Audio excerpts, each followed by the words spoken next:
FirstFamRadio.com. FirstFamRadio.com. What up, world? This is Grammy music producer Ryan Ghost Bowser rocking it out with First Fam West Radio and your man's Mr. Illustrator. And on the ones and twos, we got Crazy D. Spin that, man. Tools in the box, haters wanna stop it. Mom's on like cocaine. I'm a fly human being. Money is the reason. No, it ain't about those games. Keep the tools in the box, the haters wanna stop it. Mom's on like cocaine. Pure white, Peruvian, take flight, ride the wind, long nights, getting it in. Is this the life of a hooligan? Ninjas on the street, they trying to avoid the chalk. Talk it out, maybe after let the heat spark. Gunshots, bury victims in the dirt quick. Circle of death, calling it the work shift. Mind blown, mind gone. Just took a life he don't care about his own. But this is what the youth talk, turned up. Mommy offered those pills, plus she coked up. Out to celebrate, told it's the last days. Racing, chase away the pain, love is lame. Ain't no shame, she peeling off her lace and things. FirstFamRadio.com. FirstFamRadio.com.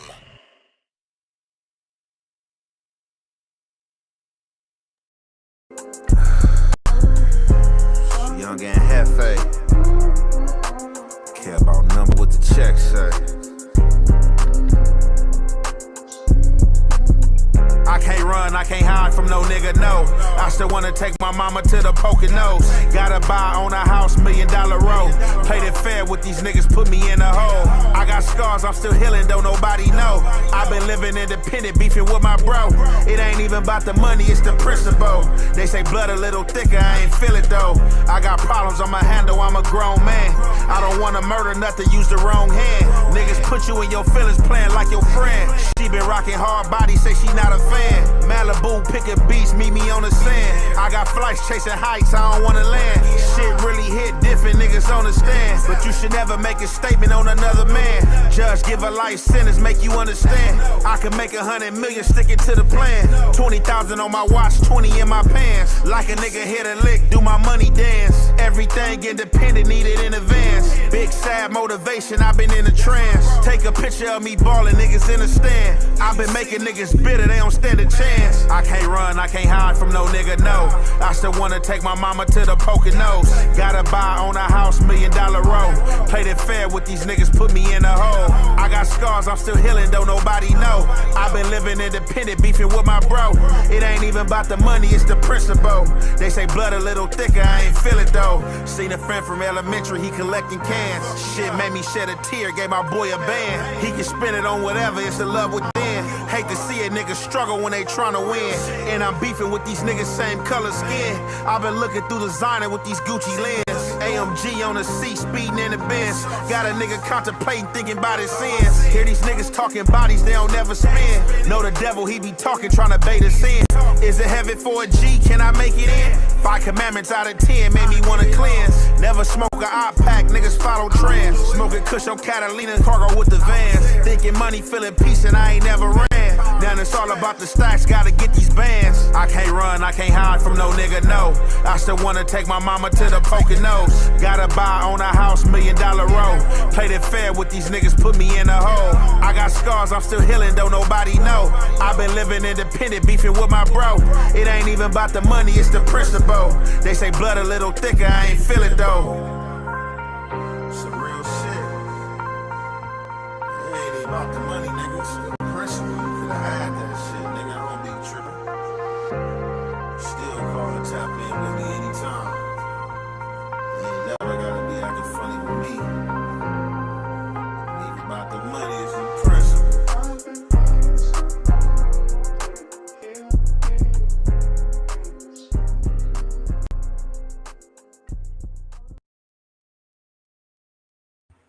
What up, what up, what up? What's good, y'all? We in the building. It's that spill with your boy Ill. Back at it like a crack addict in the trap active. Today, you know, we getting into some knowledge of self, some history, some research, some we're just trying to show y'all some other side. You know, we always get to the buffoonery that be on YouTube, but I like to share with my audience, my family, my folks. You know, I got my buddy Push, brother Push. We really intense with this research. Learning about our people, learning about the things that they don't tell you in school and what have you. So we get into the Tower of Babel. What's up, Push? Good, bro. Yeah, man. Just chilling, man. Wednesday. Usually, we do the West Side Wednesdays, but we gonna we're gonna switch it up. We're gonna play a little bit of the Tupac trial, a little bit, probably like about 10 minutes or some shit. Just this little part. I mean, Scandalous Los Angeles. Shout out to him. Put together the little video. We're gonna see what is it, Darren Dupree testify, says whack 100 handler. So whack Keisha's handler testified today. And we got a reaction from Snoop. I mean, I said Snoop. Suge Knight exposing Mob James, calling him an FBI informant. And then we're gonna get straight to the knowledge. So let's get to this though.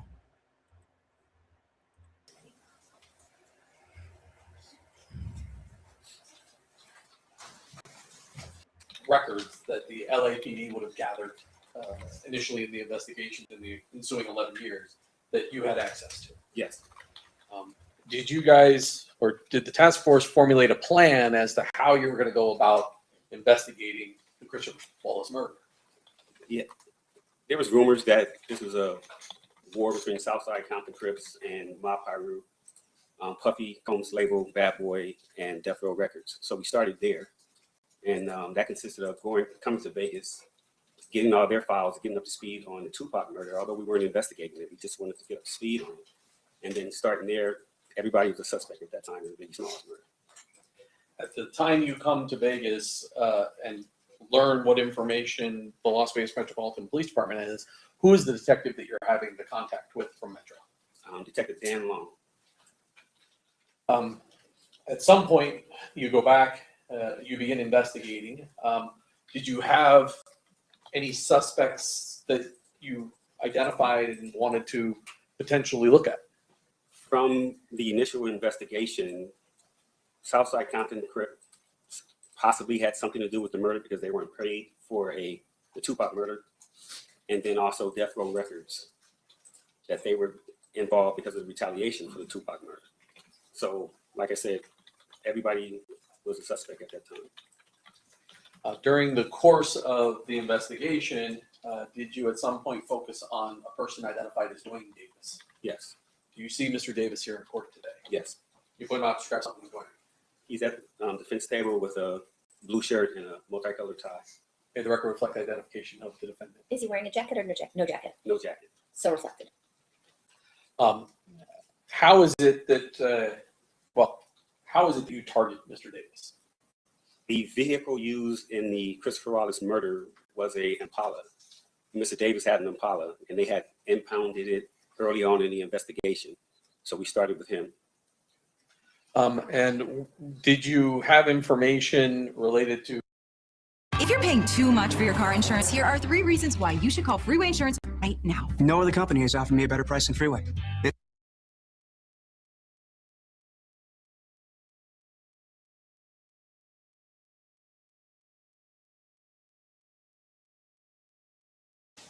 I mean, we knew that Mr. Davis was the man with all the money in their hood, in their neighborhood.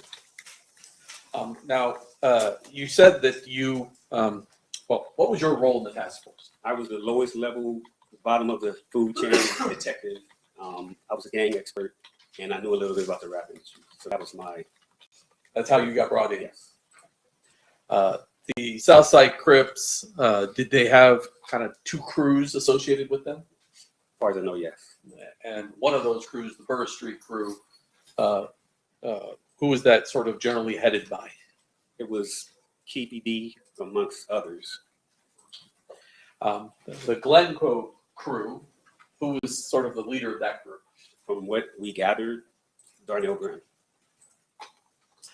How is it that you're going to go about investigating Mr. Davis for the Biggie Smalls murder? What's your plan?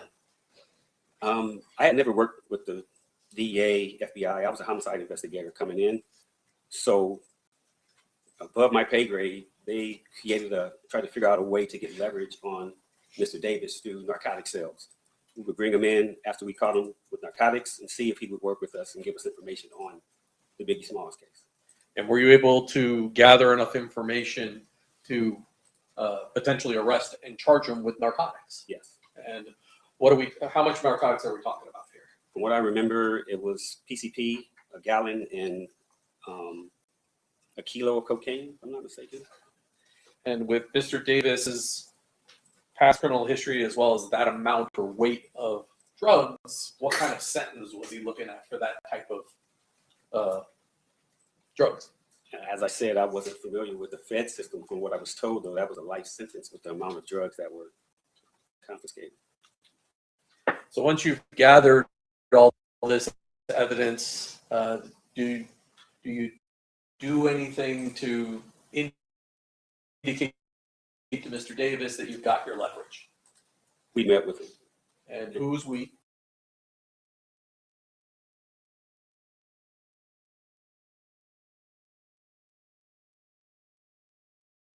Me and Detective Greg Cady. And where did that meeting take place? If I recall, it was with his lawyer in his nation to talk to him about that. I think that first meeting was at the AUSA's office in downtown Los Angeles with him and his attorney and about 4 or 5 people from the task force. And was there your understanding as to what the circumstances of what you could and couldn't use against Mr. Davis of what he's talking to you about? Yes. And again, I'm just in the room. I never even been in the AUSA's office at that time. So I'm just observing what's going on. Did anyone use the term, this is a proffer? Yes. And was that agreement between the AUSA? Do you remember that AUSA? Push, this is when they brought And do you remember the KPD attorney in for for Mr. that Davis? proffer. They Wayne Higgins. And so put him there was an under. agreement in that first meeting offered him. that this would be a proffer. Yes. And during the course of that, do you ask Mr. Davis about his involvement in the Biggie Smalls murder? Yes. And what is his response? At that time, he said, no, we didn't have anything to do with that. When he said, we didn't have anything to do with that one, did that trigger anything in your mind as to what he was saying? When I recall, yes, we were like, that one, what do you mean? And then he What was said, it? we did the other one. He said, we did the other one. And so at that point, what did you think he was talking about? Me personally, the only other one was Tupac.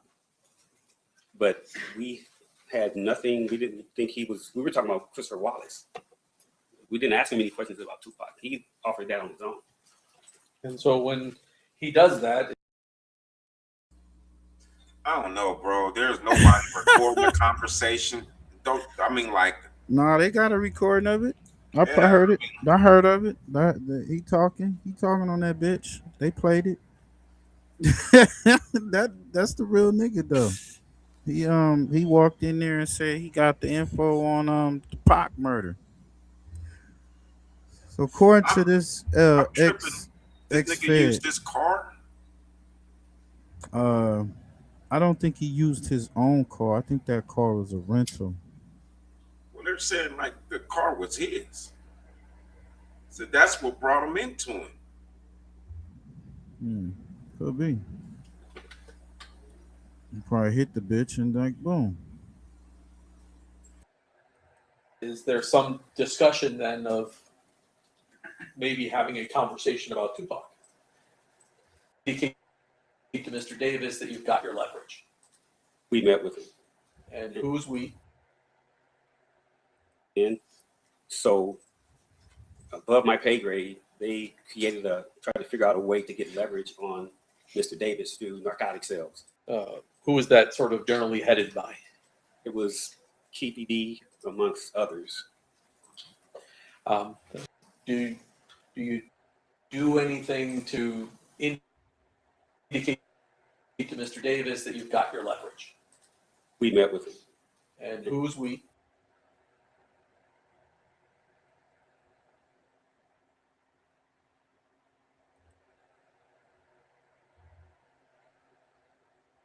Case. Do you eventually wind up in a meeting with his lawyer in his addition to talk to him about that?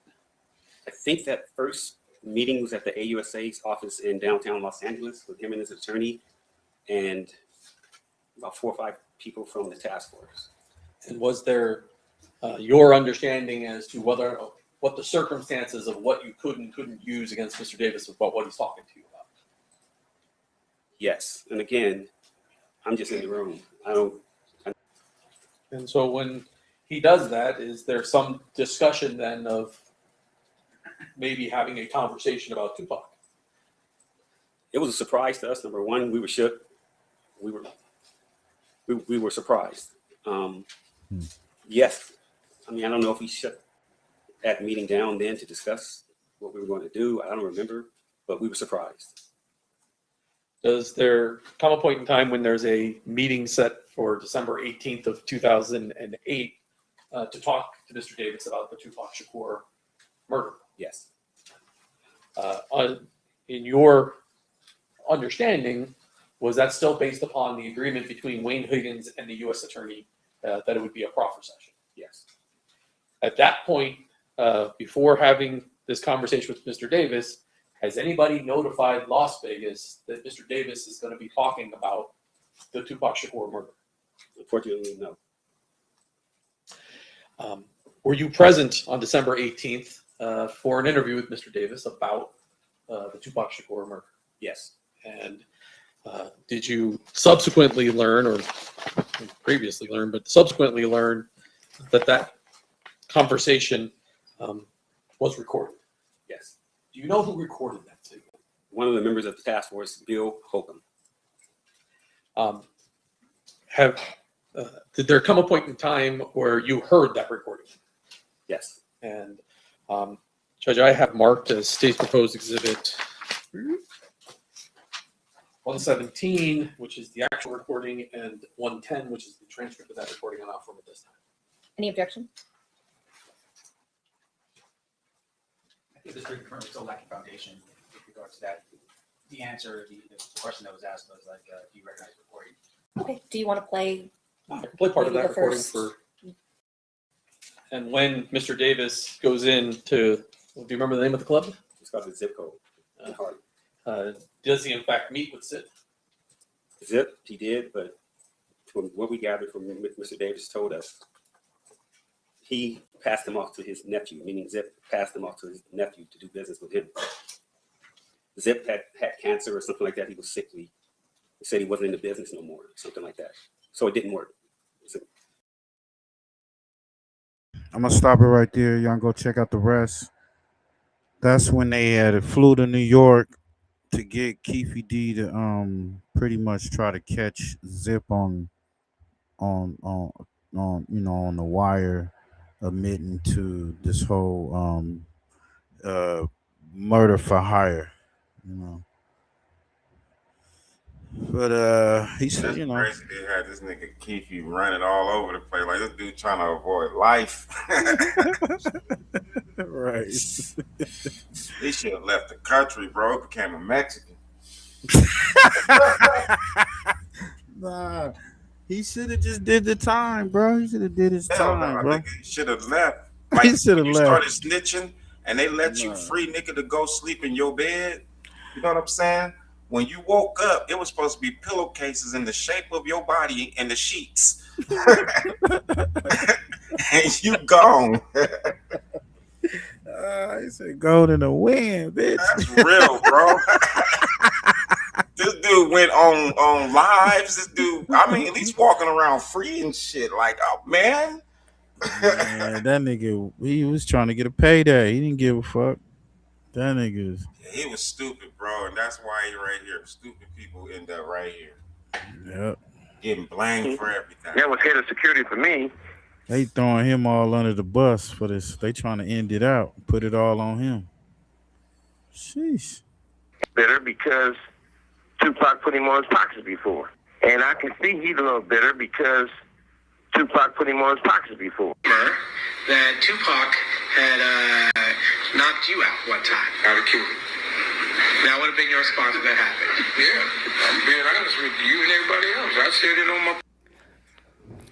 So Suge Knight pretty much goes off and responds back to Mob James after he got on the stand and was asked questions about Keefy D. Now Suge Knight pretty much says that Mob James never really worked for Death Row Records at all, and he's pretty much saying Mob James is lying about everything he said.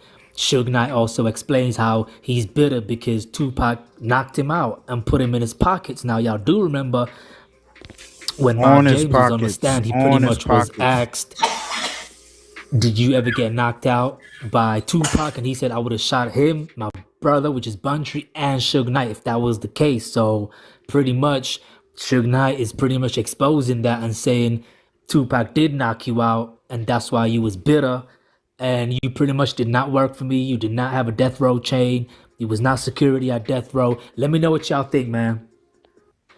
So if y'all don't remember, this is what Mob James responded to when he was asked if Tupac had knocked him out. See, one James never worked for me. Never was head of security for me. Bitter because Tupac put him on his pockets before. And I can see he's a little bitter because Tupac put him on his pockets before. That Tupac had knocked you out one time. Out of Cuba. That would have been your response if that happened. Yeah, I'm being honest with you and everybody else. I said it on my... My God, it worked? It worked, dude. I told you it's legit. Yo, that nigga said that on the stand I used this business loan yesterday. program and I was shocked when I was That's a approved for cold one to have to admit $65,000. to everybody you got knocked So out. now y'all go. That's a cold one. Like, get knocked out like your father used to. Like, that's a cold one. Nigga. You gotta just admit, yeah, I got knocked out. He said he would have killed him. He's up that nigga dead though.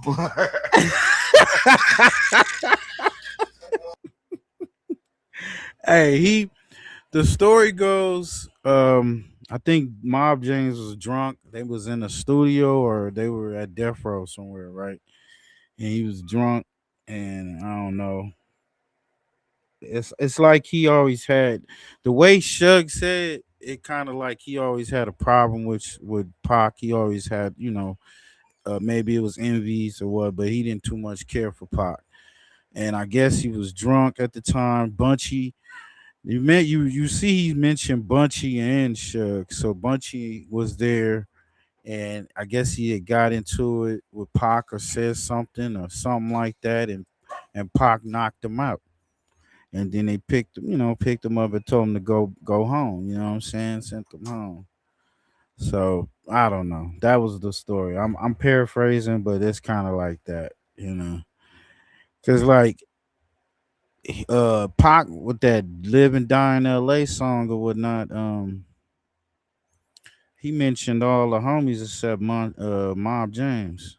He mentioned Bunchy, which is his brother, So, hey, could be. So him saying all that, like he would have killed his brother and Shug because a nigga knocked you out.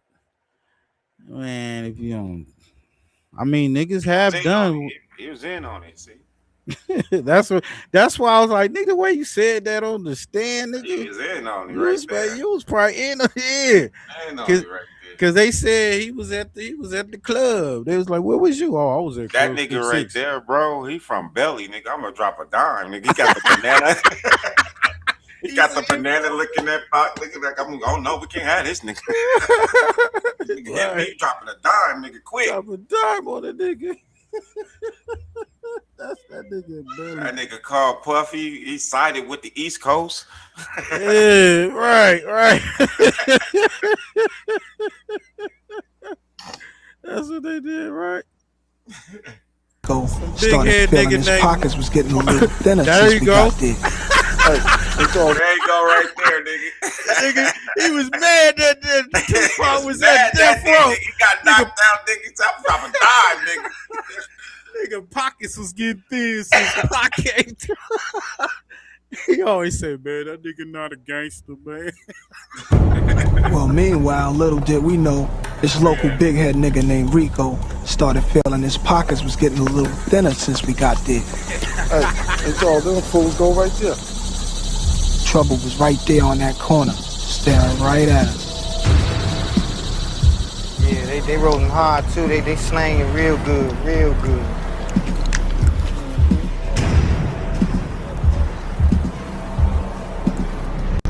Might have to drop a dime on them niggas. Drop a dime. You know what I'm saying? Nigga knock me out, you know what I'm saying? I don't like that shit. I don't like that.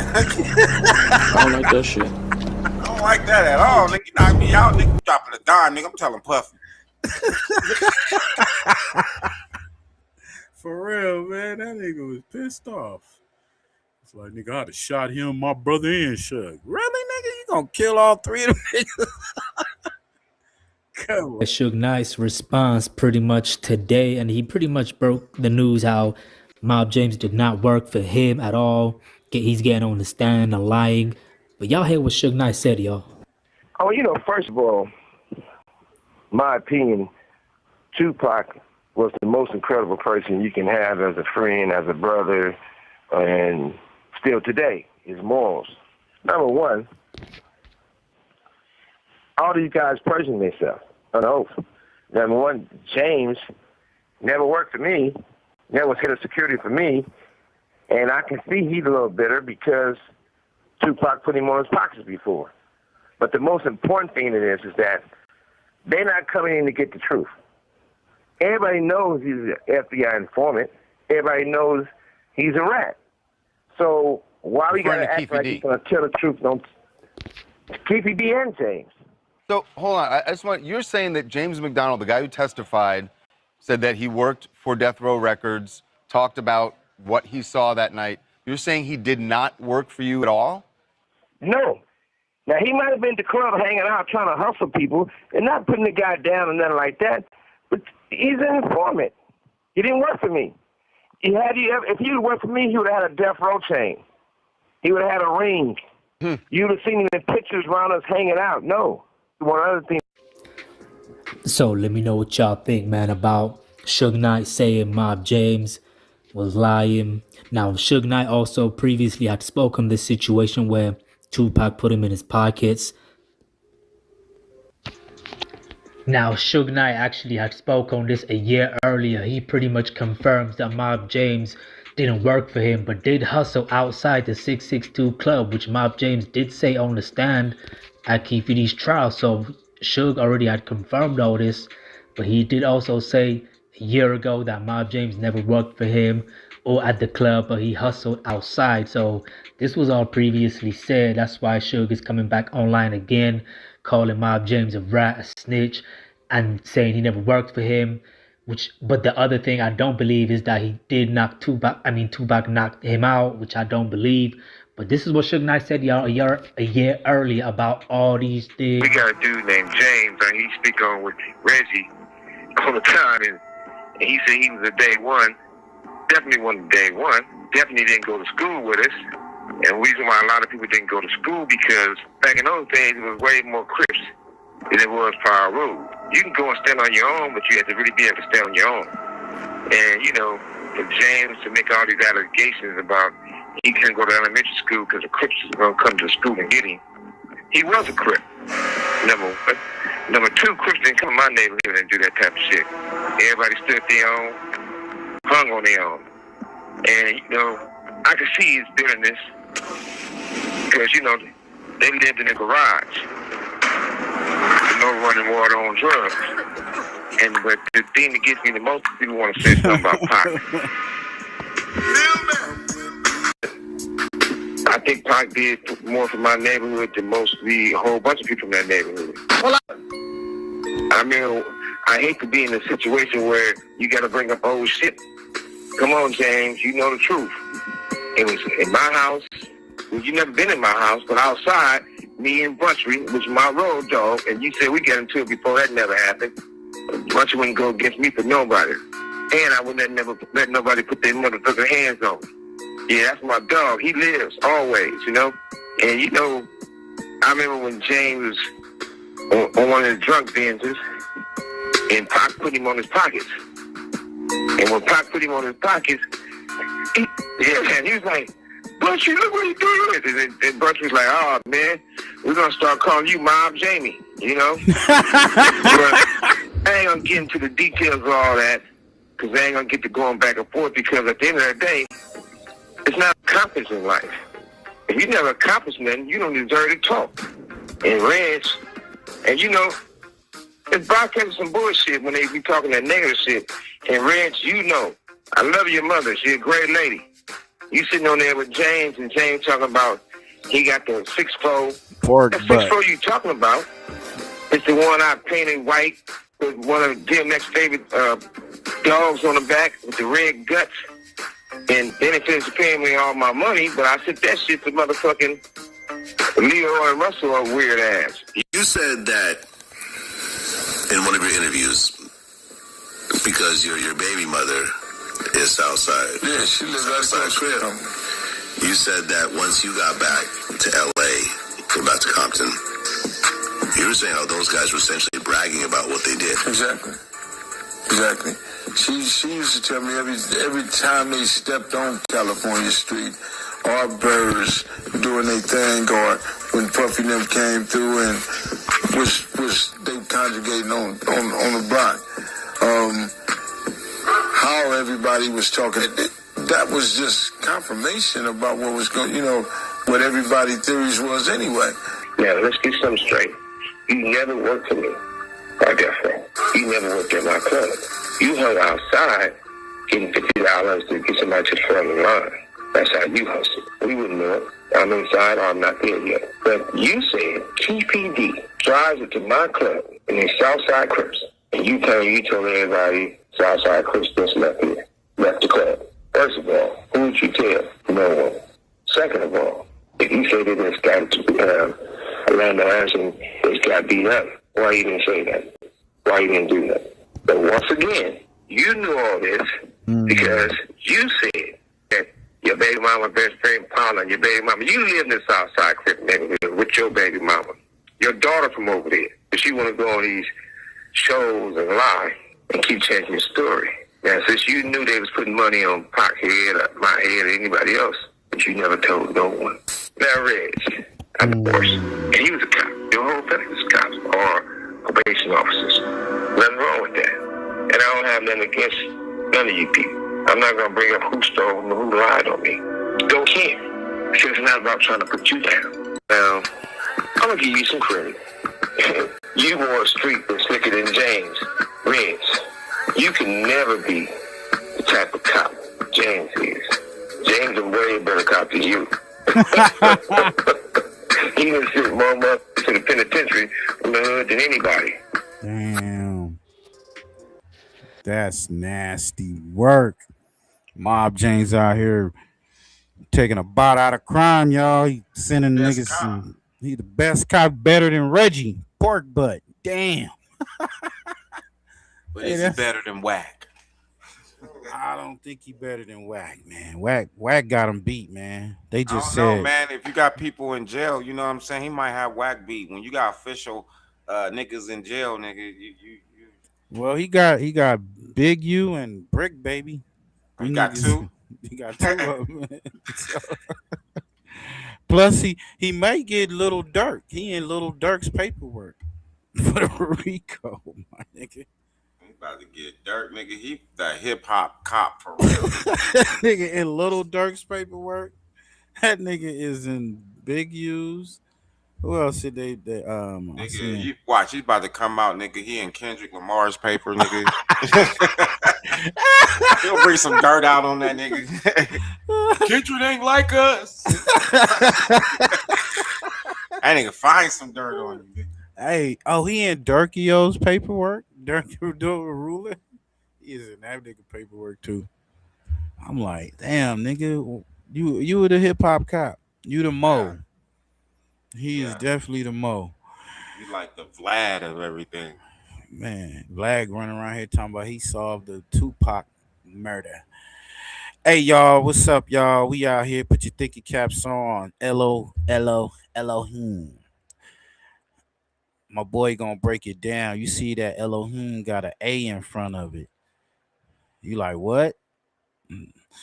So he gonna break it down to you on this Tower of Babel. Were vowels invented to manipulate the world's language? I like that title. Yeah. All right, And bro. cold part, bro. What's up? It ain't even on the Tower of Babel. It's really about how we speak. That's really what that is. It's how we Okay. speak. It's not. Well, it's the Tower of Babel because when it fell, one of the punishments was to cause every man's tongue to change. So Right. that's how the context of that Babel right there come up. But how I saw that is a real thing, but I don't see it as in like the Most High came and changed every man's tongue. It's more like uh, something like, say, the Council of Nicaea, a group of body of people coming together for a place that they have conquered, and they Okay. put a writing system together for them. So when you're looking at like the word Elohim, it's a great example because like below you'll see Elohim, and you gotta ask yourself like, why Why I would you got the change A? that right there? Like, think about this. If God had a real name and it was the real name, why would you change it? Why wouldn't, if you was in Chinese, that name stay the same? If you was in India, everybody would say the same name no matter how twisted their tongue is. That's a But when fact. you see it go to L like that, you know that changes meanings, that changes sounds, you know and that's the part right there that's like Babel right there. It's because those vowels right there that you don't know if you're claiming the same God. Like Elohim and Elohim could literally be two different gods, bro. Right. And then the fact God too, the word God. Yeah, but I'm just saying you could be looking at two different deities right now, and one is called El and the other one's called Al. Well, the Elohim, being realistic for Christians, that's what that is. Elohim, if you're a Muslim, then that's what that is. So they fixed the word up, depending on what part of the world you live in. But that would show you right there, like there's no respect if there was a creator name. Like you don't change that name. Like I get, say, Muhammad Ali. He changed his name, but did you change the creator's name? Nah. Nah. So I don't see neither one of them as a creator name or anything like that, but that's just how that is. And that's a part of that Babel right there. When someone starts adding vowels into the writings and shit, that's you end up getting stuff like this. And then when you put the two together, you can sit in front of a minister and be like, why do you say Elohim instead of Elohim? And he'll give you some crazy reasons. Yeah. Wild excuse. But that kind of lets you know that the Bible is a lot like the Quran, bro. Like they're hand in hand. And that's why you see it like that. Like the God of the Quran is in the scriptures. That's the Elohim. Okay. So you're Now, looking at the commonality of this right here. like with the Israel, the word Israel. But okay, we'll wait. But yeah, that kind of like, cause you switch the words around and all that. Yeah, but And then, that's why I said, if you looked at that right there, Elohim, that right there is Arabic. So even though it's called Elohim for people over here on the West, you still calling on an Arabic God. it's like when you say amen, right? You might be calling on a man. I'm Ra. You know what I'm saying? It could be. I don't know. These deities that you probably be conjuring up spells too. I be thinking Well, that. that's that thing, bro. When you be having all the vowels up in your language, that's when you start conjuring spells. And you don't know it, like every word coming out of your mouth is a spell. Talk that shit. You thinking you talking normal, and every word you just blasphemy every time you speak, even in your endearment. Yep. Man, we gonna have to come back on that conjuring words, because I believe that with the gains, and I know this is a little off the subject, but just right quick, I believe with the gains and the culture that's behind it and the things that the rituals that they do, I be thinking that goes hand in hand with conjuring up the spirits and just acts or whatnot. Like they really be like, it's kind of like they be practicing voodoo but don't know that they practicing voodoo. You know what I'm saying? Well, I think they know, bro. I mean, the younger You cats think so? don't, The younger but- kid think so. The But younger when you cat. make it to the pen, you learn it, and you become it. Man. So it's just like even in the Hispanic gang culture, you know, they got that. What is that, San Marita or whatever, that little goddess lady, and she's like a skull witch, Yep. and, or angel, some type of weird monster like that. Yeah. So Yeah. So let me play a little bit of this. Good vibes, peace to you all. Was Vowels created to change all languages? I go by the name Pushy Push. Definitely, family. Hit that like, subscribe, and if you have that hype button to spare, I definitely would appreciate it. But let's jump into this one. I've always had this thought when it comes to a person's name. No matter what language you speak, that person's name, you have to say it as much as you can in the language that they speak. So like, say you speak Mandarin or Chinese, and you meet that person and you tell them your name is John. I would expect that person to do their best to call you by the name that you gave. That isn't the case always in history.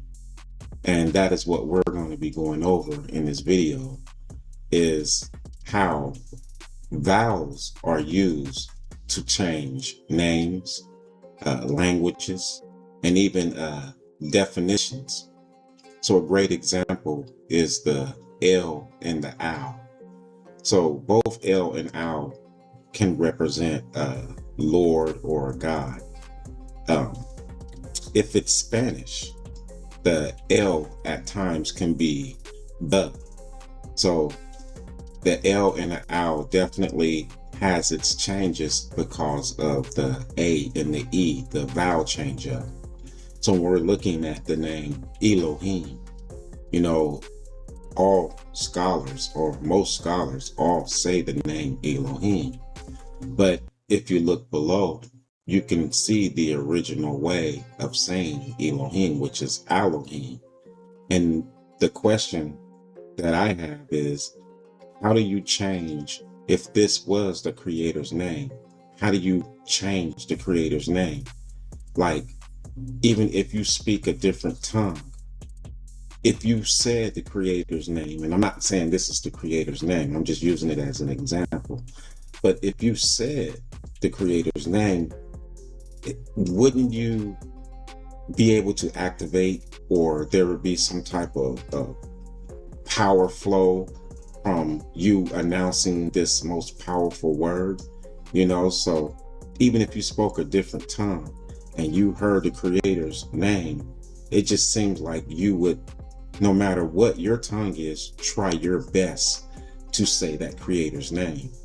So when I see the name Elohim, you know, it almost feels somewhat disrespectful to change what could have been, you know, the God, the creator.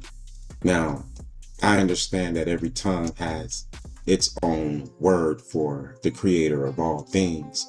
But this is just an example of a name being Elohim, and then you get a name like Elohim, and it has a small chance to change in definition, but definitely it changed in sound. So it's just like the name to the right. You see the name Al Saeed, and then you'll see the name at the top, El Saeed. Some people will say, well, that's saying the same thing. But to me, they're two different names. Al Saeed is a different name than El Saeed. But I understand that they both. Look at that. That's two different names. Even though it is saying El Saeed, like the CI, that's saying Sai. And the ID is saying Id, El Saeed. But that person's name is Al Saeed. And see, what makes this interesting, bro, is Al Saeed could be a melanated person, and El Saeed is this man. Yeah. Do you see what I'm saying? Okay. Just like how they been whitewashing in the Europe shit. Okay. Exactly. Yeah. Exactly. So it's so important. Like, if your mama named you Clay, I'ma call you Clay. That type of thing. So I'm like, how can someone come and take a man and change his name if he didn't do it himself? Right. You see what I'm saying? And that's how I'm looking at that. Well, that El Saeed, that might not be him, bro. That might be another person. A fraud, a whole imposter. Real right stuff. there. So I'm like the first Muslims were melanated. That's a fact. So is El Saeed? Who's El Saeed? Is he Latin? Because that's what the L is. This dude is El Saeed is Latin, bro. El Baba. What you talking about? For real. Yeah. You starting to get it. Starting to see the clarity. Yeah, that's what they do. And I like how you found that. Figured that out, because I mean, most people go by the Elohim and they don't think nothing else about, the vowels or none of that. They just, well, that's his name, or this is what I was taught, so I'm gonna just say it anyway. And then, like you're saying, these people can be calling on a totally different person, a totally different God or deity that ain't the God, a deity or God that you represent in real life. That's that importance with those vowels right there. And that's just a small piece, bro. Like, you could just literally change the vowel of a person's name and now it's a whole new face. And you've been taught El Saeed. and this is around the time that they was doing a lot of that whitewashing. Yeah, this is wild. I'm just saying, the Muslims of Espanola was black, bro. They were melanated. Yeah, I just seen something yesterday. They were talking about the first Muslims. Is like talking about what you see today and what it was, and talking about the black Africans and the barbers and all that. Yeah. They were all melanated, so that's how I looked at Al Saeed and be like, I changed something. Yeah, you found that. Both sound the same, and that would be my thought. Is if someone gave you their name, how do you change their name? Like, if the man's name is Al, how do you change his name to L? That's the problem with vowels.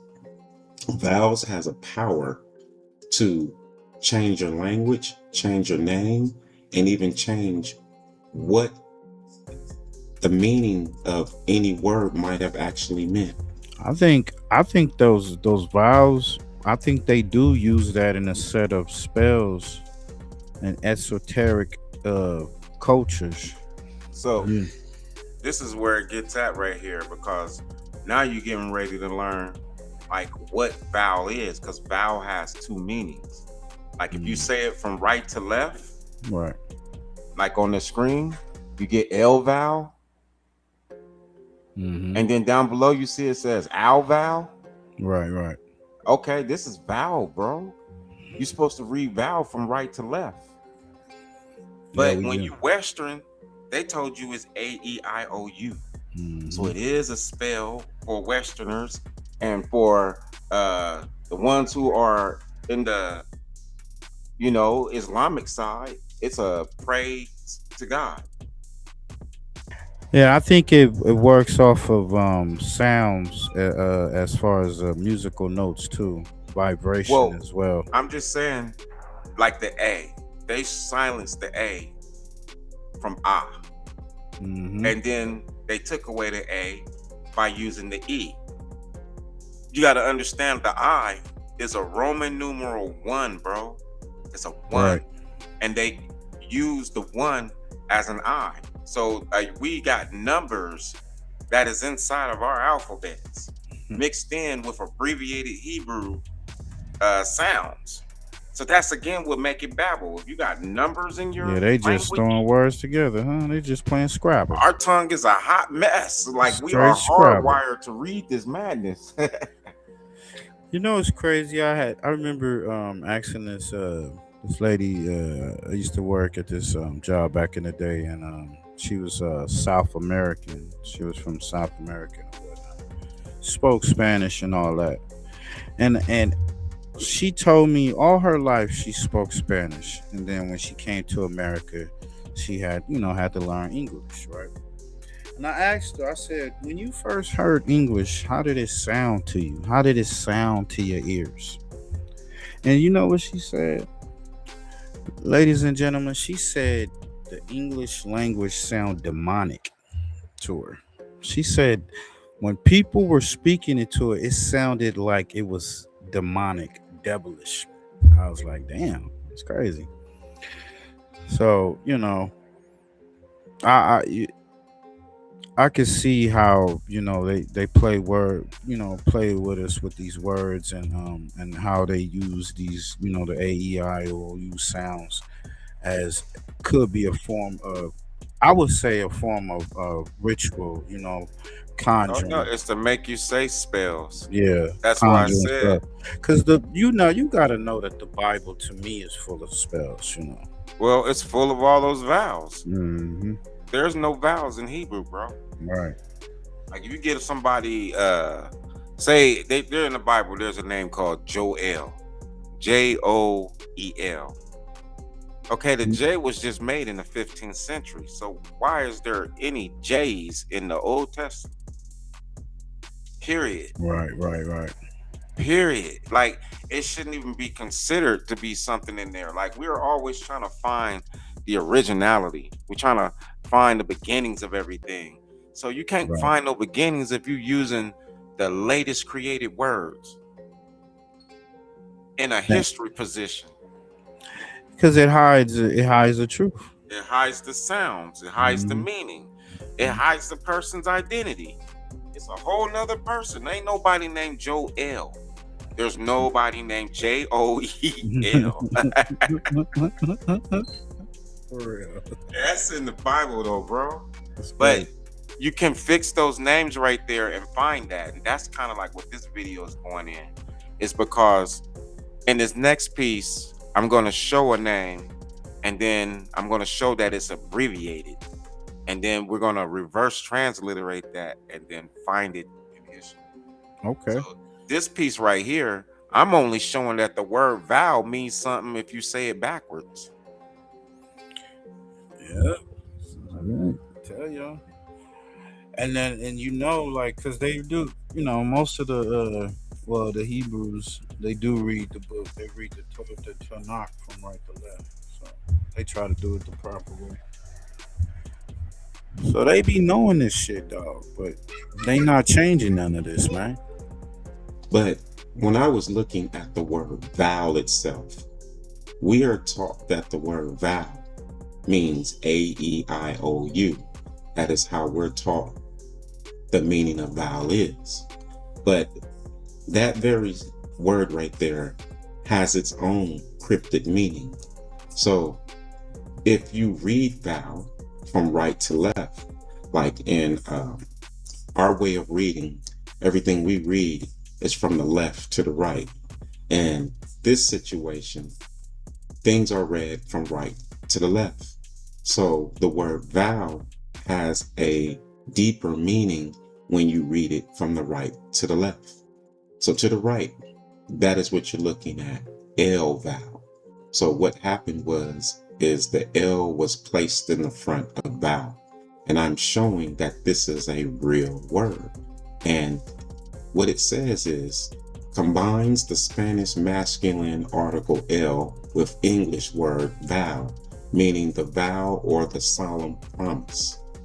That is what vow truly means. El vow, Lord's vow or God's vow, means a solemn promise. Now the problem is we're Americanized or Westernized. So we read this from the left to the right. So we can't see that. And with that right there, they're able to give us a meaning, A-E-I-O-U. But in its true cryptic meaning, it is read from right to left. And this gets very deep because down below, this same vowel, but now it's with an A, owl. So it's like saying V-O-W-A-L. So owl vowel right there. And owl vowel, just like at the top, L vowel, it says refers to a religious vow or solemn commitment made to God. So both words mean a commitment to God. But what I'm saying is, when you look at that word, westernized, it simply means A-E-I-O-U. So what you realize is the word vow has dual meanings right there. Meaning, if you're Western, then you see it as the sounds below. But if you can understand that this is coming from Latin and Islamic or Arabic, then you can kind of see where it goes, al vowel and el vowel. And pretty much after the 13th centuries, words like this were switched around. And a lot of everything that we're reading are just like this. Almost everything that we read has this cryptic connection with it, where literally you can take the L and put it in the front and it's a literal historic word, or in this place, it's always meant a vow. Even though we see it as A-E-I-O-U, the word vow, when you're reading it from right to left, is a vow to the Most High or vow to God, whichever God. Yo, that's this was crazy. intended So for. they be teaching our kids to vow to a God that's a deity. That's what I'm talking about, bro. That's some sick so shit, man. regardless, Rebuilt housing we're means doing it A-E-I-O-U. Regardless if we're doing it A-E-I-O-U, it doesn't change what they wanted to mean. What they meant was to confuse us in the tongue. But for them, they want you to praise this God. You just don't know which one you praise him. It's Yahweh. But, Which way? Which way though? Which way? Yeah, this is wild. Let's get to this right here. A little bit deeper, and we're dealing with vowels again. So in this, the E and the I will be looked at very hard. There's a book right here. It's called the Quran Misinterpreted, Mistranslated, and Misread. And in this book, it has a breakdown of the name Israel and the name Ismail. So we're going to look at those two words because, again, we've been looking at vowels and we've been looking at how things change from al to l. So when that happens, does it lose any meaning? Does it lose power? Does the definition change? So the one we're going to be looking at, we're going to look at Ismail. So the one at the bottom, if you notice that the back end of it is in capitals. So just like with Israel, the back end is in capitals. And reason why that's in capitals is because it's meant to be read from right to left. We as Westerners are taught to read everything from left to right. So if we read it like how it was supposed to be said, that would say El Israel. So the same thing, we read it Ismael. And truthfully, it's saying El Isma. But the thing, when I started to research this, I wanted to make sure that this was the same Ismael as Ishmael, meaning Jacob's son. I wanted to make sure that I'm looking at the same person. So down below, it says, yes, Ishmael and Ismael are the same name and refers to the exact same person. So Ishmael and Ishmael are the exact same person that is supposed to be Abraham's son. Now, what's interesting about this name, Ishmael, and this is what I mean about that L in the name. It says down below, spelling differences. It says Ishmael is the standard English and Hebrew spelling. And then it says, while Ishmael is commonly, or is a common variant spelled used in Spanish, French, and other languages. And then it says, in Arabic, the name is spelled Ishmael. So here we go with the vowels. You have Ishmael, and that's with the EL. And then you have the Ishmael, that's still like that. And then it go Ishmael. So all three are the same name. The E and the I are changing inside of this right here. This is very important. Down below, they both mean, both names, because they're the same name. God hears or God will hear. And this is just showing even further at the bottom that both names represent Abraham's firstborn son. So Abraham's firstborn son, Ishmael and Ishmael are the same name. And this is very important because of what we're going to look at next. So when I started to break down the name Ishmael or Ishmael, what I understood is that the L connected to Ishmael is actually two words. So we're looking at like God or Lord Ishma. Well, if you take the L and you separate it and just look at Ishma, so as you look at the bottom, you see the L in red. So if you separate that and you just look at Ishma, I-S-H-M-A, that is what we're looking at on the screen with this publication. So it says Ishma meaning. And then below it says Ishma in biblical Hebrew. So to the right, the name, it says Ishma summary. Down below, it says what Ishma means. Ishma means desolate or desolation. In the etymology, it says from the verb yasham, to be desolate, right there. And then related names to Ishma. There's a few of them here, but there's one or more that kind of stand out. And that name is highlighted in the yellow. Shama or Shama or Shammai, Shamal.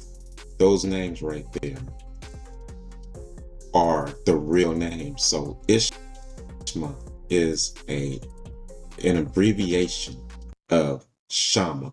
That's what's happening right there. So when we look below, to the right, there's Ishma, but the I is lit up in green. And then there's S-H-M-A.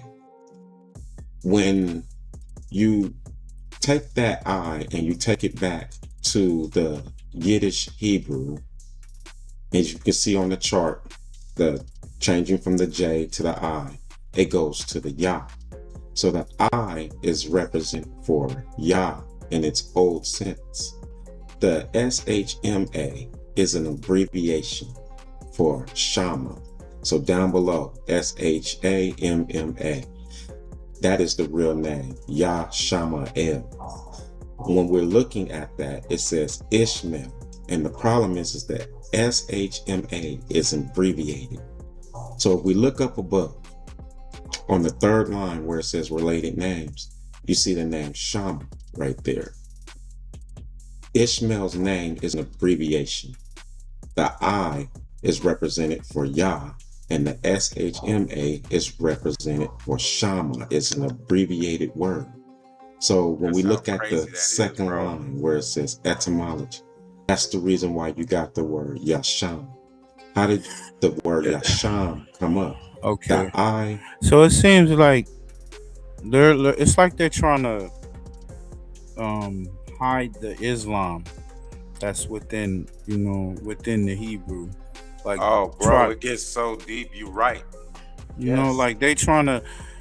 It's like they're trying to like they don't want to show the connection to the That's why I said in the beginning, when you see Elohim and Elohim, you're not realizing that you're praising Allah, rather if you like it or not. Right, See what I'm saying? And on that Ishma, literally the SHMA is an abbreviation, bro, for Shama. So we've been walking around saying an abbreviated name. It's not a real name. It's an abbreviation. Like if I want to hide my name, that's how they did it. They literally abbreviated Shama, SHMA. Right. So that's how you get Yah-Shama-El right there. And that means to be desolate, or the Lord's desolate, or God's desolate. What's crazy is when you look on the other piece I'll show, Ishmael means God heard. So the abbreviated word has a definition. But when you break it down and unabbreviate the word, it says that it's desolate. That's why I said they are playing a game on us, bro. This is not done. I say it all the time in my videos. It's not done by farmers. We are dealing with scholars, bro. Like after they captured us, this is the work, and this is Babel. So when the Bible talks about, oh, God made everybody's tongue disappear in one moment, that's false. What you have been is conquered, and I'm showing you the method that was taken to change your tongue. You know, it's crazy. I was watching a story on the Tower of Babel, and they broke it down pretty good. The person who wrote the Tower of Babel was an Israelite who was under siege or under captive by the who was it, Samaritans or so. And they took their Israelite king, they gouged his eyes out when they destroyed his area, destroyed his palace or whatever. And then they took all their people, which were Israelites, and put them under their rule. All those people, all the older people who came up as Israelites, they knew, they came into the language, they knew the customs and all that. But when they started marrying into the Samaritans, Samaritans were more advanced than the Israelites at that time. So when they wrote the story, it was written from they said somebody who was pretty much trying to make them look like they were just like kind of like shunning, like hating on your captors. So you said, bro. So that's. Do you know that Tartaria is our history? They were talking about Tartarism. But that's our history. What are they talking about? Samaritans is better than you. Just what they would. The way they. I was like, damn. Okay, I get that. I get that point. So the language, because the kids, the young youth, they grow up, they don't know the whole Hebrew. They don't like the whole style customs. They like him what the Samaritans is doing. They like the new way, the new style. They loving the Samaritan women. They like this is how. That's what scriptures. That's what they wrote, bro. Yeah, right. Honestly, we were conquered out. Right. You know what I'm saying? And the truth is, the way that the Bible has written things and puts you in this desert area and you're walking in sandals, my dude. Right. I'm saying, just as of the 1500s, We were the black Romans. We were the Romans. And then you got into captivity in the 1600s, and now you're not anything. And history is whitewashed, literally. Right. That's why I'm showing you an abbreviated name, bro. Like, that's mind-blowing right there. They got us saying an abbreviated name like it's this person's real name. If we knew this, that make me be like, well, who is Yashama? There is no Ishmael is what I'm showing, bro. We need to know who Yashama-L is. It gets deeper on this next piece. Soon as you get to it gets deeper, bro. Oh, Okay. oh, you gonna see this Goes name a back lot. to Yiddish Hebrew Yah right there. And the Sham, you can see it inside of the name. Yasham or Yashama right there. So SHMA is an abbreviation. Ishma is an abbreviated name. And it's the same problem that I was saying with the vowels. So you have an I that is basically covering the sound Yah. That is what the vowels can do. The vowels can change the meaning of a word, the sound of the word, or definitely even the definition totally. But the I connects back to Yah. And then the SHMA, if you really look at this, it is abbreviated for Shama. And this name means to be desolate. So down at the very bottom, it says etymology of the name Ishma, which we're now learning is Yashama. It says meaning to be desolate. Now, what makes this interesting? If we go back up, the definition for Ishmael and Ismael would be God will hear or God has heard. That is what we've been taught right there. But when you go and you break the name down, and that means you have to fix the vowels and put the vowels back to where they originally started from. So before the I was ever an I, you have to put that back, and then you're going to get that word Yah. And then the SHMA is literally an abbreviation. So some scholars did this right here. Some scholars told everyone in the world and wrote it down in a book that Abraham's son is named Ishmael when the whole name is an abbreviation. And the name means to be desolate. It doesn't mean to be God will hear, God has heard. It doesn't mean that right there. We're literally looking at Ishmael. This is the definition, and it means to desolate. So what I'm saying is that's a corruption literally inside of the scriptures using vowels. So with vowels, they were able to give a new definition. God heard. When the truth, when you have the real name, so that you're going to put them vowels back, and then you see that it's abbreviated SHMA, you then learn that it means desolate, like to be desolate right there.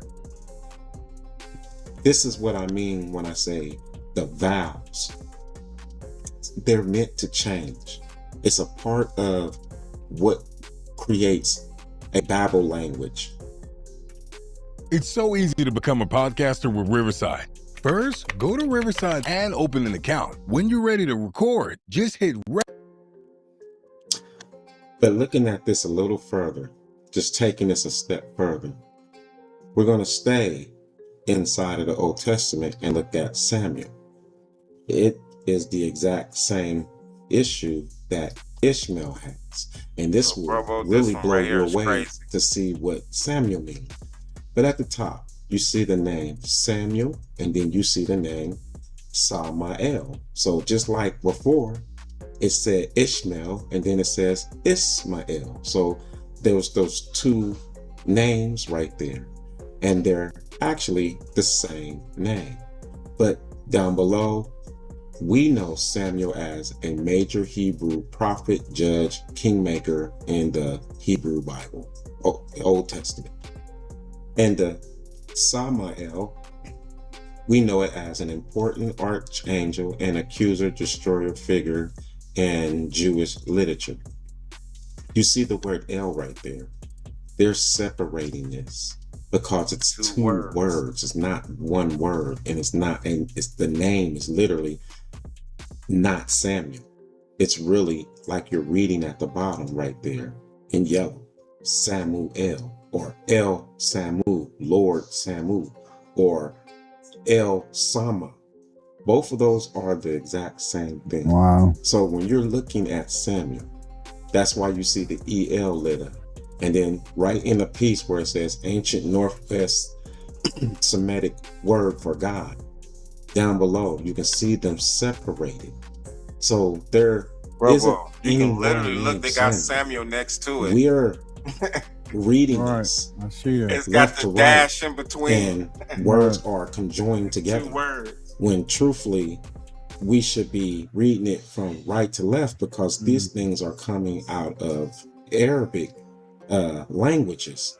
So before there was the word El Samu, there was the word Al Samu. So we go down below. It says in Hebrew, the name Samuel is, and then here's a new one right here. This is Shamuel. Shamuel. And they tell you that it means God has heard. Now I want you to look at this. The name that you're looking at, SHMUEL, is an abbreviation. It is an abbreviation.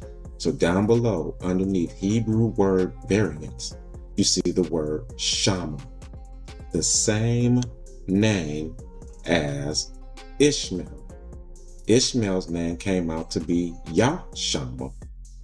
It says up at the top, in Hebrew, Samuel's name is, and it says SHMUEL. That's like saying Shamuel right there. But if you go down, and they're telling you to break down, the name is not that, it's an abbreviation. So it's Shama El, SHM. And that U, that's why I have it highlighted over there, is changing the A sound. So it's Shama El right there. Lord Shama, Shama El. And they keep telling us that it means to hear or to listen or God has heard.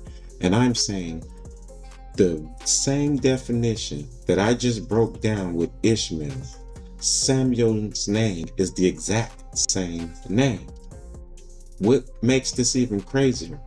Where it says Hebrew word breakdown, it says Shama. So Samuel's real name is Shama, and then the L right there, you're supposed to connect that and you'll get El Shama. Down below, you see the word Shem, SHEM. That is an abbreviated name for Shama. So you have Shem, SHEM, it should be an A, and then you would get Sham. That is abbreviated for Shama, right above. SHAMA. So Shem, Shama, they're all the same name, and all of them mean desolate. And that's how wild it is with these vowels. Hey, it just seems like every word you saying, every word is all the same word. Everything is all twisted. Ishmael and Samuel and Shem is the same word. Shama-el. All three names is this one name. Shama-el, which is Lord of Destruction. That's what I'm showing, bro. Shem's name is Shama. Samuel's name is Shama. Ishmael's name is Shama. Maybe Samuel Jackson is what? Oh my goodness, bro. And that's how deep this study is. Right, look at that's crazy. That's crazy right that there. Is so crazy right there. Yeah. A person don't know. We're stuck on Shem, bro. That name is truly Shama, and that means to be desolate. You see how they have the L? Literally, they're showing you you're supposed to connect the L to Shama, bro. You see, they got it separated. That's how you know that you don't read this as one word. When we're westernized, we read it all as one word. The Right. words is two Fact. words with two Yep. meanings. Shem means desolate, bro. Samuel is desolate. Ishmael is desolate. Mm. And I didn't make that up. That's them hiding this and telling us this is your patriarch. He is the angel of death, though, bro. Desolate, bro. What it say? It says prophet. He's a prophet, a judge, a kingmaker. So he makes kings, right? So that's why I said Samuel, and Shem are all the Shem. same persons. All of them. El Shem. El Shem. The Shemites. Yeah. They are the same. The Shemites or Shamites. Shemites. No, look. It even goes deep. You Yeah. have what they call shaman priests. Shaman priest, yep. So that's where it come from. Mm. You're looking at where it come from. Yo, this is it's a word salad, man, and you definitely caught up in the babble speech. Now you see why I called the video Babel Crunch. Babble Crunch, yeah, that's a fact. Y'all check that theme out there. Y'all check the meme. See the kid looking wild, crazy looking. Yeah. That's And then you gotta think why they did that. They wanted to wipe as much information out, the truth out from the people that should know about this stuff. But they take their power. They take your power away from you when they change that shit around. This stuff You know, goes so deep, bro. Yeah, you know, we talked about how they play Scrabble with words, musical chairs with states and countries and names and shit. It from the whitewashing. Like most people think Romans are all white Romans, you know, not knowing they were black Romans. They were originally the place was called Romana before Roman. Right.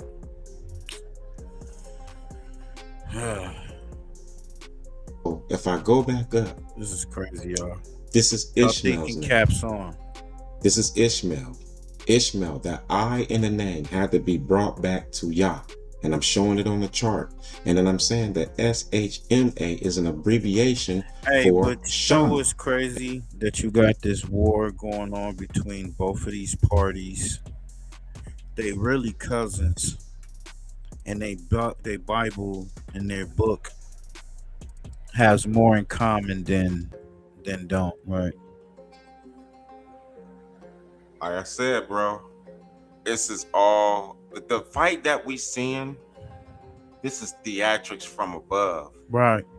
It's real for us. Real people is dying, but it's theatrics from above. It's like how to keep everybody under control, bro. And it's to make nations hate nations.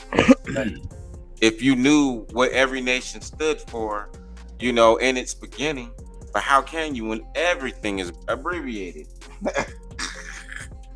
It's a hot mess. Right. The whole Old Testament, all the names are abbreviated, bro.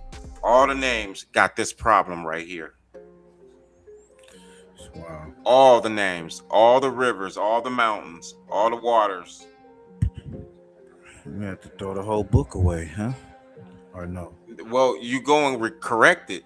The problem is if you correct the name, it's no guarantee that the story is true. Because it seems to me like they built a story after they changed the name. They built a story around the name that they changed. There we go. Cracking open, man. We cracking it open. Y'all see us chiseling. My nigga chiseling over, knocking that dust away, so y'all can really see what niggas is saying. They've been doing this shit for so long, and most of our people don't be on this shit. I say 90%, 99% of our people don't be on this shit, man. It's crazy. crazy, bro. Desolate, y'all. Desolate. Not the powerful And I'm saying prophet this that y'all name, think. Yashama, is the same name for Ishmael, Samuel, and Shem, bro. All three of them are the same name. That's what I just showed. And it means desolate. You know, Yahweh, his name, when you break it down, it means desolate too. Oh shit. Man, Push, don't be talking that blasphemy, man. Hey, somebody gotta put some bullets in it, so it can't be blast from me. Oh shit, man. Not blast from me. Blast from me. Hey man, make sure I get on the repeat. We got a few more minutes to go. I want y'all to get this. I want y'all to go check out pushypush.com. Go to Pushy Push channel. Run them numbers up. He got so much shit over there, man. You gonna be. He got so many. He got a few years worth of information. Probably longer than that. It's over 150 videos, bro. Man, come on. And if you look right here on the second row where it says etymology, you see the name Yasham. Yashama. Yashama-el. That is Ishmael's supposed real name. And then I'm showing right here with Samuel, it says right here in Hebrew, the name Samuel is, and it says Shamuel. And then you look down below, it corrects it. It says Shama El right there. So Shama El, that is what we're looking at. Shama El. In this case, is Yashama El. But Samuel's name is Shama El. And I'm saying Shem's name is also Shama. All three names mean desolate. But right here, they're telling you it means God heard. So when you have vowels, vowels allow the old scholars, the negative scholars, vowels allow them to change the meaning of the word, change the sound of the word. When you put those sounds back, that means that you have to reverse the vowels and put them in their place. You get the true meaning. And the name Shama means desolate. It does not mean God heard. If you're using it with vowels, it means God has heard. But if you take those vowels away and you put the original sound back, it has a different meaning. And Samuel's name means desolate. And Ishmael's name means desolate. And I'm saying Samuel and Ishmael have the exact same name. And down at the bottom, Shem. The guy who's supposed to be in Noah's boat, his name is Shama, which means desolate just as well. And now you have to ask yourself, why is the scholars placing that word desolate inside of the scriptures like that? If you look to the right, there's the word Ishmael, and you can see it says Ishmael. Down below, name meaning, God will hear or God has heard. And if you look at Shama, down right there, to hear, to listen, is the exact same word. A cure for everything except death. That's a 1400-year-old quote from Sahih al-Bukhari. And every black seed oil brand on the market. But when you go and you look at the definition, when you break it down, that means the desolate. So vowels allow them to make a second definition by putting AEIOUs in classic names. They are now able to make the name positive, God heard. The word Shama is a negative word. It's just no different than the word shaman, like a priest. That's what Shama is. And they've said it so far 3 times with Shem. And this word gets crazy. All of this right here is to come down to this part right Hey, here. y'all. Because now we ain't going to be, Israel we're leaving has out the of exact same problem. Christianity. There and is an Islam. abbreviation in the Going name to the real now. that hides. We're going to the real. Yeah, because this right here, is true revealance. Everything that you're seeing Ooh, is an yeah, y'all. abbreviation, bro. Y'all And I'm better about to show the real name. fuck what y'all niggas is talking about. Fuck what y'all was told. Breaking it I'm down. showing the real name right here, bro. And I can't help they did this to us, but everything from this point on right here is a hot mess. So all my Christians, all my Hebrew Israelites, and Muslims, let's get to it, man.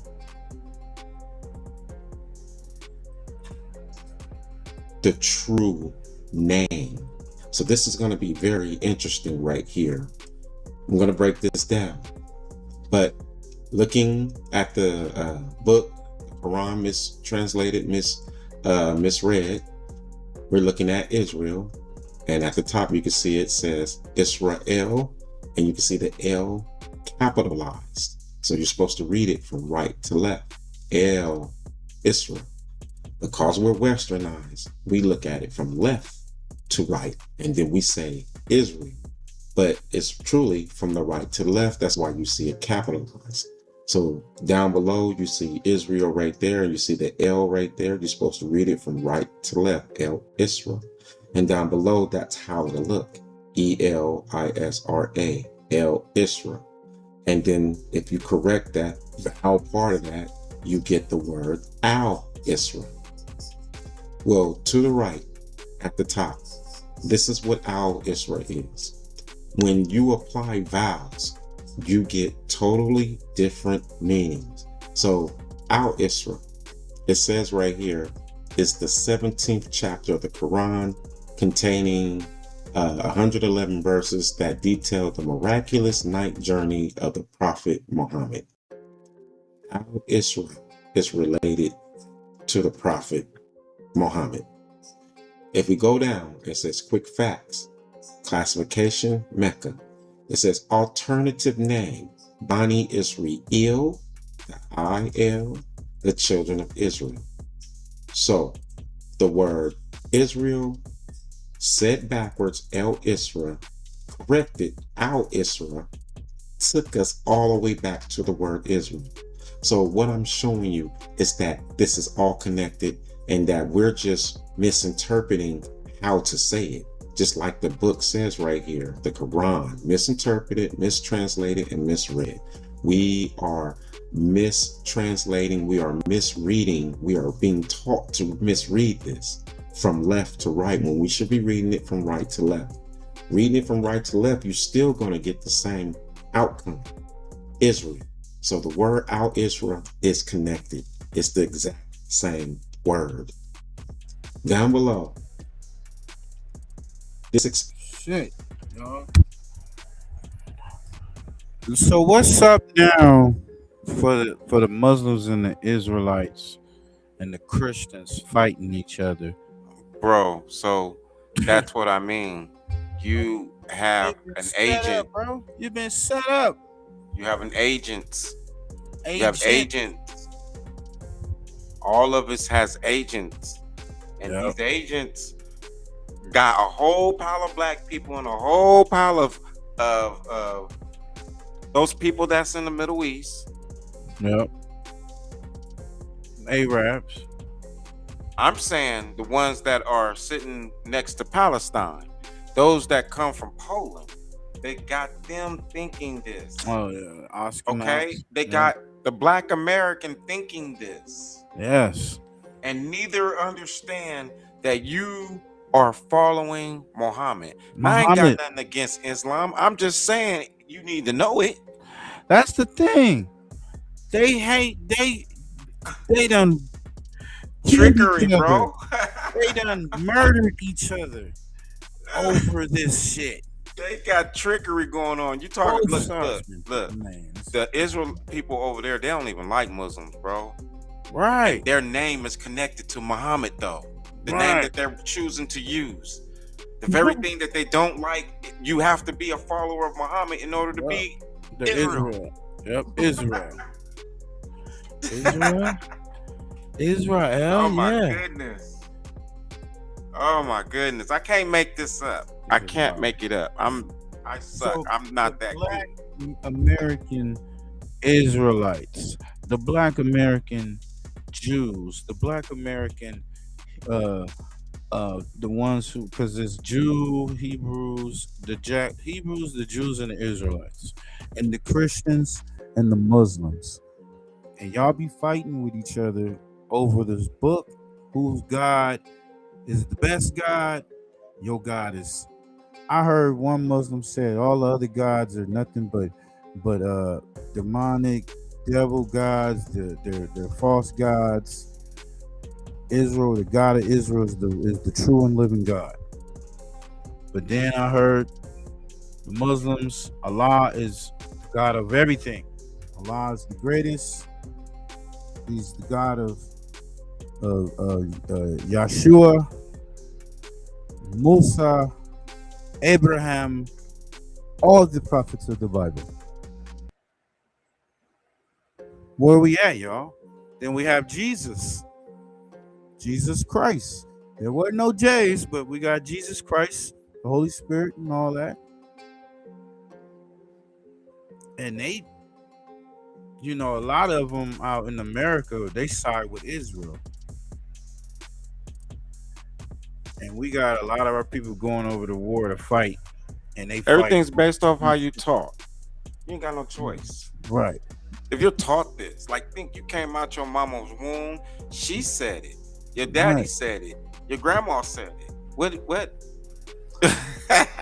You've been taught. You've been fucked up. Some people don't learn this shit until they our age, homie. When we were in slavery and when we went to church, we had to stand up at the back of the pew, bro. So we learned the Bible from standing in the back. And then they decided to teach one of us so that we can go and teach everyone else. And you know what? It worked. Because look where we are right now. I'm reversing this word right now. And I'm saying, in order to be Israel, you have to be a follower of Muhammad. As of right now, you got Christian Israelites because you are in the Church of Christ and you're saying Israel. It's a hot mess, bro. Like, that's another set, homie. That's another set on the block, man. What you talking about? And man, that shit is wild. Let me just tell you how the strings be pulling the puppets. We all being played, man. These words because for so many years, it's just like Israel against Palestine, Israel against Iraq, all this other shit. Like, and y'all niggas is cousins fighting each other. Bro, because there is a bigger hand that's rocking the cradle. Right. That, like that old school movie, The Hand That Rocks the Cradle. Yeah. Bro, we're all in some ragu, and it's forcing our racism. It's forcing poverty to activate us to fight each other over resources and food and all this stuff right here. And then they do what I consider playing us like a sport, where we're choosing sides. We're choosing what type of man we're gonna hang around with. Oh, I don't hang around with Palestinians. Or I don't hang around with Iraqis. You're choosing what type of human to be around, like it's a football team. And there's something in between that's causing that division right there. That's not 100% us. That Babel crunch, y'all. That's a hell of a cereal. And we all hooked on it. They said drink the Kool-Aid. We done ate the cereal. Bro, it's so deep on that cereal box. It said crunchy letters and endless babble.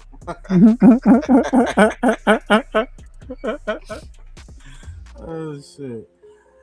Hey man, let me see what time is it. We got about another 15 minutes. We're gonna come back tomorrow. I want to finish this because I don't want to cram it. We did get off a little later. I ain't got time. The other videos I just dropped is crazier than this. Hey, we're gonna march them all This the way is crazy down, bro. to you. The other one, it's Hey, I gotta pre-watch them and shit. This man got something called injection manipulation. I'm gonna watch that one. Reptilian manipulation. That one right there is deep. Yeah, Deep, deep. I'm It's not like checking. how everybody think. Like when you're looking Okay. at that cover, Okay. that's theatrics. But when you get into it, it's some real stuff. Yeah, we're gonna check that one out, but we're gonna come back tomorrow, y'all, and give y'all the rest of this because I want y'all to get it. Because I got friends, especially here on the YouTube, that represent they, Israelites, or some feel they, they Muslims. Me myself, I don't follow none of that shit. Don't get me wrong, I used to. I'm not gonna sit here and lie. You know what I'm saying? I just don't view God like everybody else view God, like the typical person view God. It's just too much stuff out there that's proving the shit that we done, like my brother said, that this is what we taught. And then when you learn something, you're like, damn, they taught us the wrong way. They wasn't trying to lie to us. Our parents wasn't trying to lie to us, but they were taught a lie, and the lie was taught to us. And we out here, like you said, we babbling on. Like the man said, I don't want to fuck with no Muslims. I ain't mess with them Israelites. Or them Christians, they stupid. Like we fighting and arguing over religion. It's crazy. But y'all come back, man. Go check out my boy's channel. He just dropped another joint. I'll pull that channel up. He just dropped That another. thumbnail is nice on that one right there, bro, because I'm showing something that I would think a Hebrew Israelite would appreciate, but a lot of them crash with me because right now the battle is Yiddish real Hebrew or not? And I'm saying Yiddish isn't real Hebrew.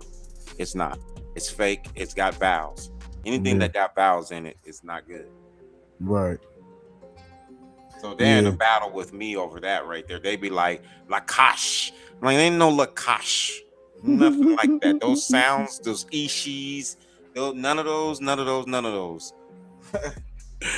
Hey, we're gonna finish the Israel part, then we're gonna show y'all the brother's channel, and then we'll get up out of here. It's already about 10 o'clock out where we at.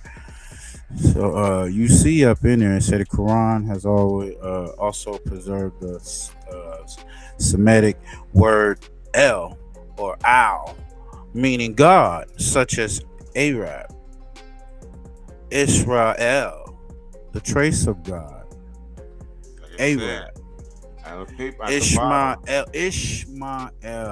God. Even at the bottom, bro, it tell you what Isra mean. The ISRA. It tells you that Isra refers to a nighttime journey of the Islamic prophet Muhammad. So ISRA, that Isra means nighttime journey. Who is the Al? Who is the God? Muhammad. So you went on Muhammad's nighttime journey, and they're calling Muhammad an Al or an El or an God or Lord. Yep. That's literally what that is right there. And then Isra is abbreviated. That was what the other part. I was going to show you that name. And that's where our true name is at on this very next piece. Y'all definitely got to come back. Y'all got to come back. Literally on the very next piece. If you want to look at the name, scroll over a little bit. Okay. Let's scroll over just a little. Because I need y'all to come back. This shit is crazy. Right there. Cocaine and morphine. It was dispensed like candy. And that opens up the Wild West. Isra is actually an abbreviation. Sheesh. Look, that's the name right there, and I break it down how it's named Sarah. I show it. Look, and even go on the with thing, the you see- Sarah. Look, you see below on there, it says Yasara. It says, Yep, it sure do. bro, Yasara. no. Look, in Yes. the etymology, it says Sarah over there to the right. Oh, no. We got a real name, fam. Damn. And that name right there is before Christianity, Islam. That name is coming out of Sanskrit writing, bro. They translated that name out of Sanskrit. So it's before all the current religions that we are under. So that is what they're hiding through Islam and Christianity. But y'all gotta come back for this right here. Like the ragu, It's a lot of sauce. It's a lot of sauce. A lot of sauce. Some people like to put sugar in their spaghetti, bro, but I'm trying to tell you. Y'all like Sarah. Who's the Sarah people? You gotta come back. You gotta come back. I look and I'm showing it right there, but I break this down. I just don't tell it. Because that's our problem right now. We got too many people out there that just tell you and don't show you. I'm the dude to show you. We'll break it down. It'll take an hour, but hey, you're gonna have it in your pocket. That's it. That's all that matters, man. Y'all come back and play it, replay it, go share it with somebody, share it with your friends. And this is not, look, I want y'all to, because like the brother said, y'all will appreciate. I think if you know, it's kind of hard to try to change a person's spiritual walk. We're not here to do that. I feel that it would be best to know everything you need to know about whatever religion that you follow. You know, that's how I say. You know, it's best to know what you're worshiping, who you worshiping, how you work. You should know. You don't want to be late if you believe in hell, fire, and brimstone after you die. You don't want to be believing in the devil, right? You don't want to be believing in any religion or walk down that path because you thinking you following the right religion or whatever for yourself. So I'm like, we ain't trying to change nobody's, spiritual walk, because that's not what it is. We just want to let people know that the words, the phrases, the things that we've been taught, the religion, even where we stand, where we got FBAs and and we should not be fighting with foundational, bro. Yeah, the truth of the matter is every land was ours. Talk that shit. Here we go with fighting over resources. Come on, black. But there's somebody making that fight, and that person who making that fight changed your name, abbreviated ISRA. The ISRA, that's an abbreviation.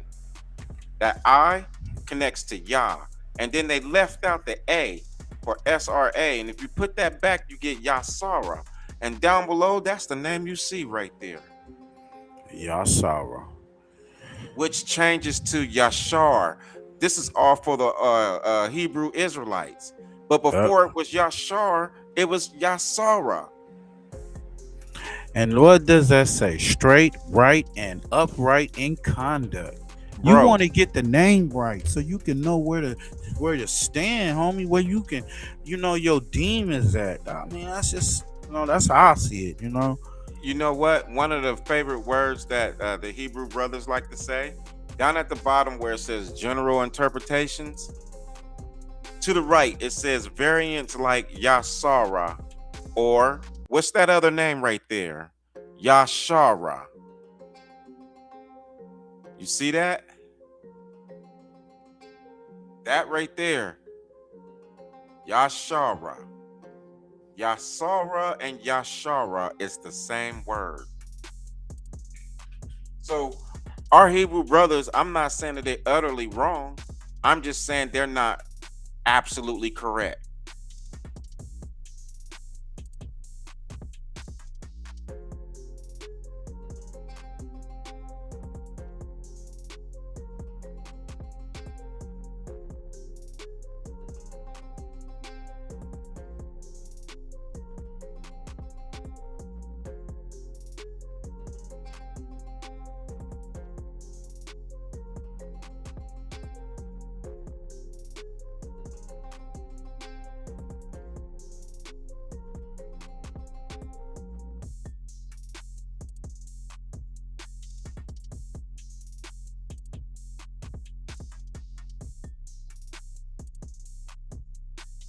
Bro, if you talking, I do not hear you.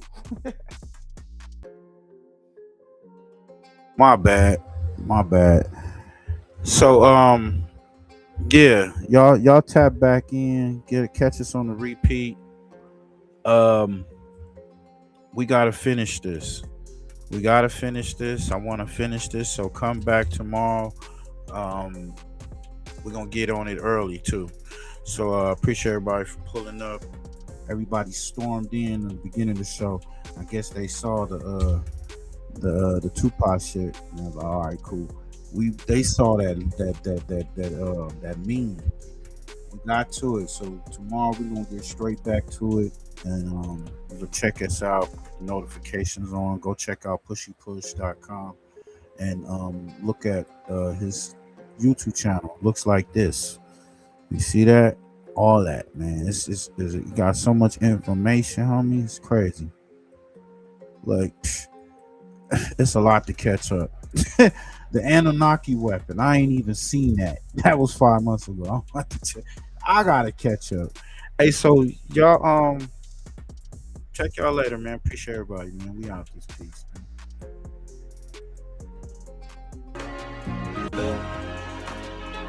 I cut on good music when we go to spin. Hold up, Carter, you record that?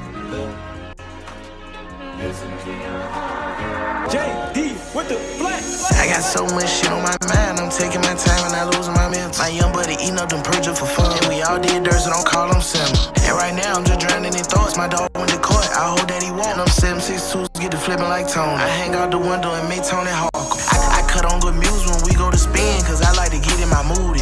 And that boy Pop Yerks when he go to spin, cause he gotta make himself do. I done hit niggas up, now I'm living through music. You ain't heard me say shit that I ain't do. I'm doing more spinning than spinning. And I got some shit in the cut I've been waiting to use. More than 3 bitches, they all confused. I can send her and she'll get you wet like a pool. She can fuck off, but she know in my book is cool. I'm a dog in public, she know on the real. Two spinners, and they bout to go make the news. No manners, they run the Glock in the school. Wish they would listen to rules. But we all got some lessons to lose. Wolves ain't gripping, Draco's ripping.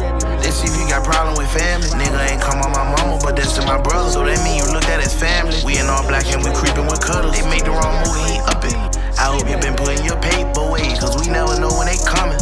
The spot of the yo is the safest place. I showed on the route, it's the right away. From the hood, but I gotta find her. Take it a mansion and I move my dogs away. And so many times they ain't expect me to win. Probably want me to lose, but I stand on 10. I'm catching a break, so we gotta break. Probably never be in this position again. I got so much shit on my mind. I'm taking my time and I losing my mental. My young buddy eating up them purges for fun. And we all did dirt, so don't call them simmer. And right now I'm just drowning in thoughts. My dog went to court, I hope that he won't. And them 762s get to flipping like Tony. I hang out the window and make Tony Hawk. I got so much shit on my mind. I'm taking my time and I losing my mental. My young buddy eating up them purges for fun. And we all did dirt, so don't call them sinner. And right now I'm just drowning in thoughts. My dog went to court, I hope that he won't. And them 762s get to flipping like Tony. I hang out the window and make Tony Hawk.